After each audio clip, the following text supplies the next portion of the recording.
जय माता की दोस्तों, माता रानी की कृपा पर आपके पूरे परिवार सदा और सर्वदा बनी रहे। दोस्तों, आपका स्वागत है अपने channel my lovely home and garden में। दोस्तों, आज की वीडियो में हम लोग जानेंगे श्राद्ध कर्म करते समय रखें कुछ बातों का ध्यान, विशेष बातों का, उसके बारे में जानेंगे किन बातों का ध्यान रखें। साथ ही श्राद्ध पक्ष में नित्य अगर तर्पण नहीं कर पा रहे हैं तो हम अंतिम दिन अमावस्या के दिन ऐसे क्या कर्म करें कि जिससे हमें सारे दिन का पुण्य मिल जाए। उसके बाद दोस्तों हम लोग जानेंगे इस दिन कुछ ऐसे कार्य भी होते हैं, वृषो उत्सर्ग, जिसे हम लोग, बहुत सारे लोग ऐसे होंगे जो नहीं जानते हैं ये क्या है। ये श्राद्ध के समय में किया जाता है। साथ ही अमान्य दान, तो ये भी क्या है इसके बारे में जानेंगे। उसके बाद हम लोग जानेंगे दोस्तों पंचबली दान क्या होता है, पंचबली क्या होता है श्राद्ध के समय में, जिसे करने से बहुत पुण्य मिलता है। तो कुछ बहुत ही महत्वपूर्ण बातों पे आज के वीडियो में हम लोग चर्चा करेंगे, इसलिए आपसे अनुरोध है कि अंत तक अवश्य ही देखें। अगर इस वीडियो की जानकारी आपको थोड़ा भी अच्छा लगे, कुछ भी अच्छा लगे, तो लाइक करना ना भूलें और मेरे चैनल को सब्सक्राइब करें। बेल नोटिफिकेशन अवश्य दबाएं जिससे आने वाले वीडियो की जानकारी आपको सर्वप्रथम मिल सके। दोस्तों, फिर कोई भी प्रश्न या सुझाव हो तो कमेंट बॉक्स में आप लिख सकते हैं। तो हम लोग जानते हैं आज महत्वपूर्ण बातों को, श्राद्ध से संबंधित बहुत ही महत्वपूर्ण विषयों को हम लोग जानते हैं। दोस्तों, शास्त्र अनुसार विष्णु को स्तुति, देवी को अर्चन, सूर्य को अर्घ्य एवं पितरों को तर्पण अतिशय प्रिय है। ये चीज़ें जो हैं विष्णु भगवान को जैसे स्तुति करना उन्हें बहुत पसंद आता है और देवी का अर्चन करना बहुत पसंद आता है। इसी प्रकार से सूर्य देव को अर्घ्य देना अति प्रिय होता है और श्राद्ध पक्ष में तर्पण करना अपने पितरों को अति प्रिय होता है।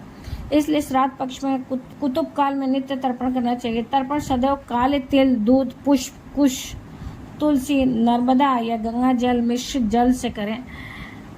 तो तर्पण सदैव पितृ जो होता है तीर्थ, तर्जनी व अंगूठे के मध्य का स्थान से किया जाता है।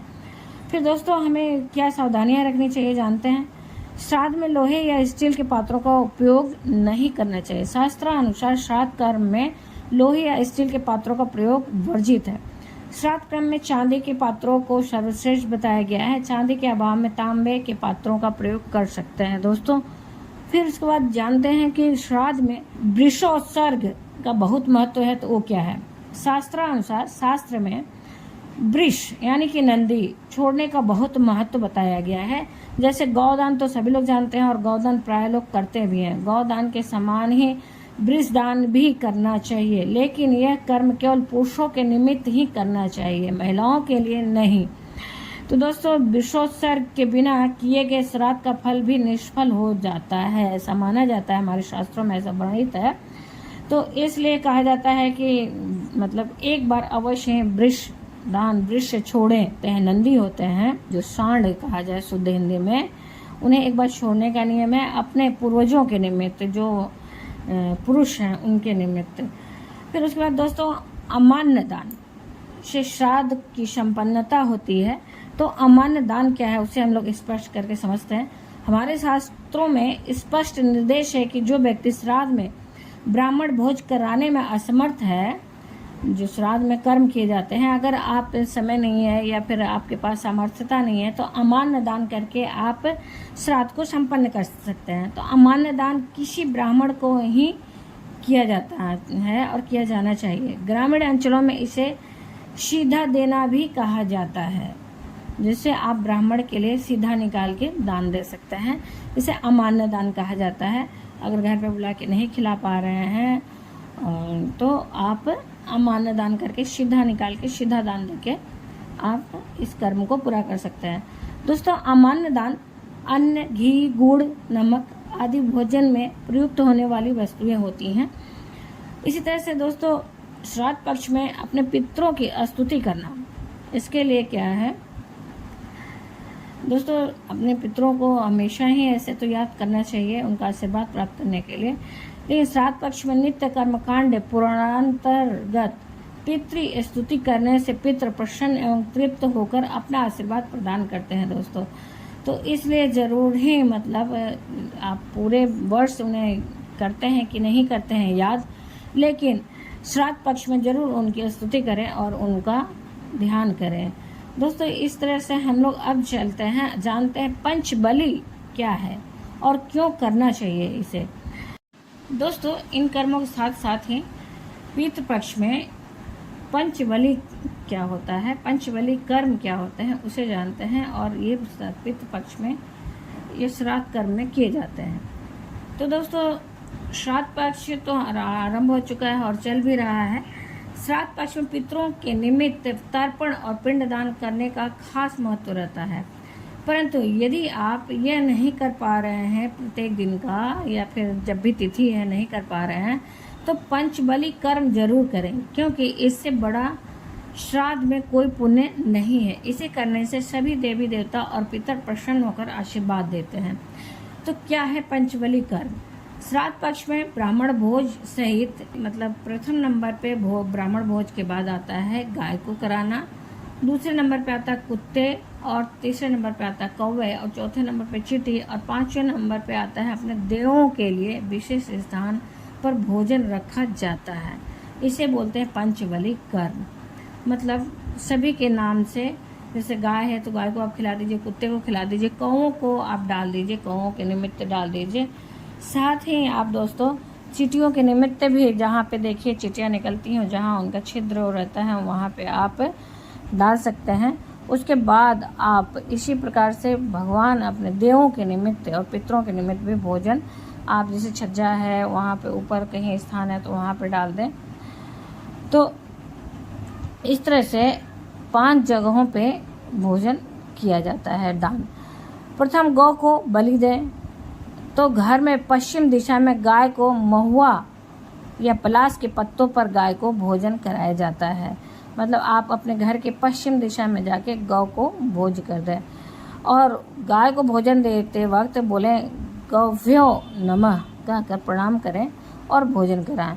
इसी प्रकार से अब द्वितीय श्वान बलि, मतलब कुत्ते को भोजन कराना, पत्ते पर भोजन रखकर कुत्ते को भोजन कराया जाता है।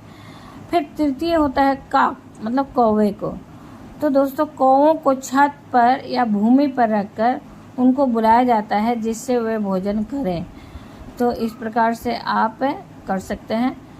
फिर उसके बाद दोस्तों चतुर्थ देवादि बलि, पत्तों पर देवताओं को भोजन घर में पत्ते या थाली पर दिया जाता है। बाद में वह भोजन उठाकर घर के बाहर रख दिया जाता है जिसे कोई भी पक्षी खा ले। तो दोस्तों इस तरह से पंचम पिपली दी कादी बलि, मतलब पिपली कादी बलि की मतलब चींटी, कीड़े मकोड़े आदि के लिए जहाँ उनके बिल हों वहाँ चूरा कर भोजन डाला जाता है। तो इस तरह से आप 5 जगह पे पंडित ब्राह्मण भोजन के बाद करा सकते हैं। श्राद्ध में अगर ये करते हैं, श्राद्ध करने का आदर्श समय मध्याह्न का होता है, 11:30 बजे से, मतलब दोपहर के थोड़ा सा पहले से लेके दोपहर तक का होता है। मतलब 11:30 से लेके 12:30 तक, जिसे कुतप बेला कहा जाता है, इसका बड़ा महत्व होता है। तो इस समय में इन कर्मों को आप कर सकते हैं दोस्तों, और पुण्य के भागीदार बन सकते हैं और श्राद्ध का पूरा लाभ आप प्राप्त कर सकते हैं दोस्तों अब हम जानते हैं जल देते समय क्या बोलना चाहिए। पितरों को जल देते समय ध्यानपूर्वक कहना चाहिए कि वसु रूप में मेरे पिता या पितृ जल ग्रहण करके तृप्त हों। इस प्रकार से बोलते हुए हमें जल अर्पण करना चाहिए। जल देते समय अपने गोत्र का नाम ले और इसी के साथ गोत्र अश्मत पितामह का नाम वसुरूपत तृप्यतमिंद तिलोकदम गंगा जलम व तस्मै स्वधा नमः तस्मै स्वधा नमः तस्मै स्वधा नमः, इस मंत्र का 3 बार उच्चारण करते हुए 3 बार जल दें।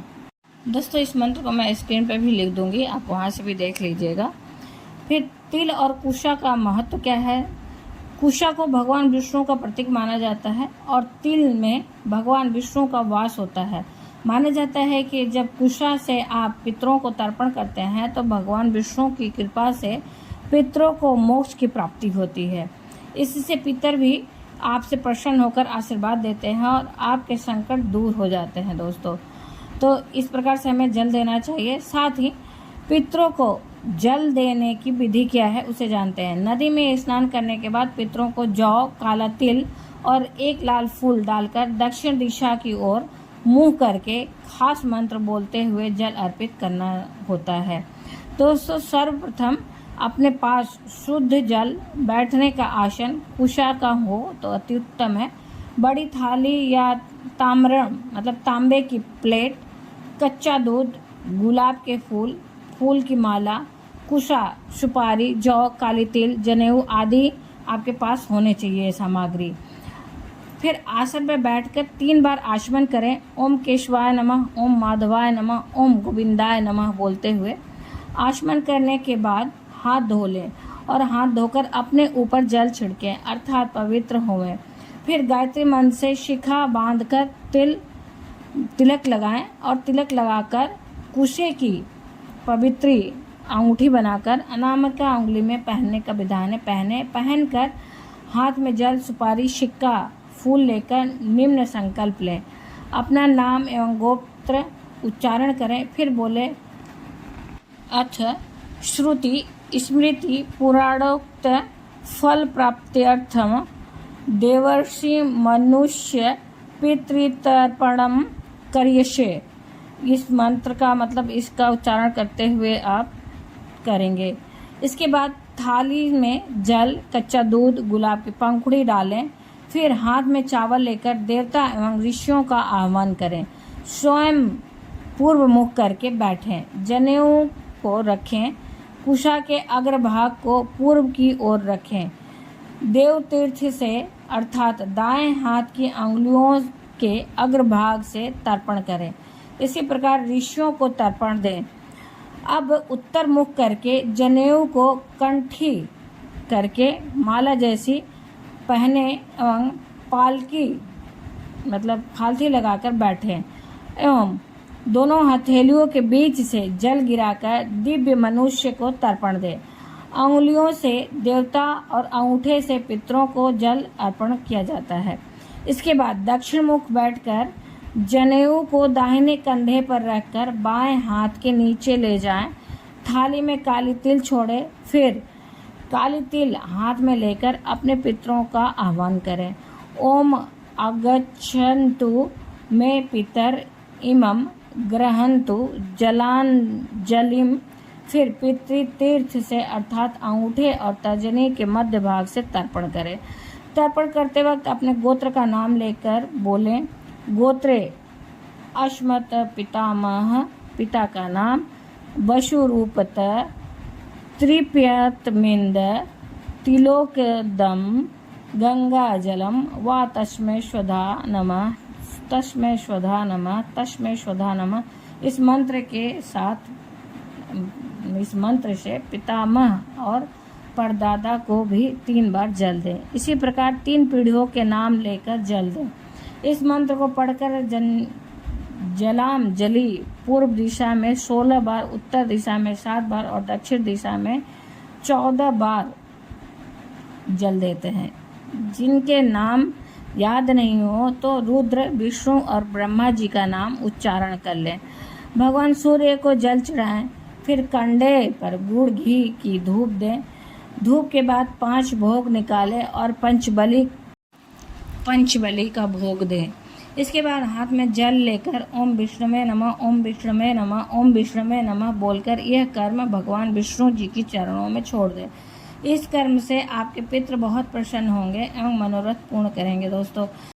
दोस्तों ऐसे तो सर्वश्रेष्ठ होता है कि आप किसी योग्य ब्राह्मण को बुलाकर ये कर्म कराएं, क्योंकि उन्हें ये मंत्र भी मालूम रहते हैं और ये विधि विधान भी मालूम रहता है। वो आपके आके करवा देंगे। यदि नहीं सामर्थ्य है, नहीं हो पा रहा है तो सिर्फ पंचबली ही दें, वो सर्वश्रेष्ठ है।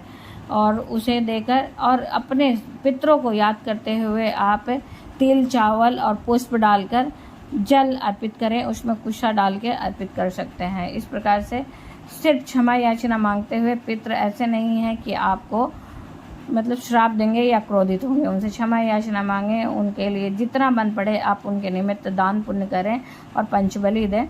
तो इस प्रकार से आपको भगवान का साथ साथ आपके पितरों का भी आशीर्वाद मिलता है दोस्तों। तो दोस्तों उम्मीद करते हैं इस वीडियो की जानकारी आपको अच्छी और उपयोगी लगी होगी। अगर अच्छी और उपयोगी लगी तो लाइक करना ना भूलें और मेरे चैनल को सब्सक्राइब करें। बेल नोटिफिकेशन अवश्य दबाएं, जिससे आने वाली वीडियो आपको सर्वप्रथम मिल सके दोस्तों। और कोई भी प्रश्न या सुझाव हो तो कमेंट बॉक्स में लिख सकते हैं। फिर मिलते हैं एक नई जानकारी के साथ नए वीडियो में। तब तक के लिए जय माता की, माता रानी की कृपा आप और आपके पूरे परिवार सदा और सर्वदा बनी रहे दोस्तों। और हम लोग का जो नवरात्रि का सीरीज चल रहा है, नवरात्रि के तृतीय दिन के बाद चतुर्थ दिन का जो है माता की पूजा का हम लोग जानकारी लेंगे आने वाले वीडियो में। तो धन्यवाद दोस्तों।